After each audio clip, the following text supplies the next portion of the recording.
District football champion شپ اختتام پذیر ideal football club لتمبر نے ٹرافی اپنے نام کر لی۔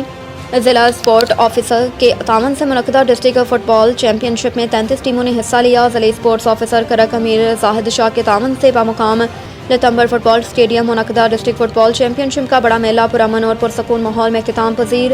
ٹورنامنٹ میں ضلع بھر سے 33 ٹیموں نے حصہ لیا، جن کو ہر میچ کے بعد 2000 روپے ریفریشمنٹ کے لیے دیے گئے، جبکہ ریفریز اور آفیشلز کو بھی روزانہ کی بنیاد پر اعزازیہ دیا گیا۔ ضلعی فٹ بال ایسوسی ایشن اور ضلعی اسپورٹس آفس کرک کے باہمی تعاون سے زیر نگرانی ڈی ایس او امیر زاہد شاہ اور صدر D F A Karak principal Ruhullah منعقدہ district football championship کا final match young star cricket اور ideal football club Latambar کے مابین کھیلا گیا، جو کہ ایک سنسنی خیز مقابلے کے بعد 2-0 سے آئیڈیل اکیڈمی کی ٹیم نے جیت کر ٹرافی اپنے نام کر لی۔ ینگ اسٹار کرکٹ کی جانب سے ہارون کھٹک اور مرتضیٰ، جبکہ آئیڈیل اکیڈمی کی جانب سے انضمام ارسلان اور سمد نے بہترین کھیل پیش کر کے شائقین سے خوب داد وصول کی۔ فائنل میچ کے مہمان خصوصی ایڈیشنل ڈپٹی کمشنر کرک محمود احمد تھے۔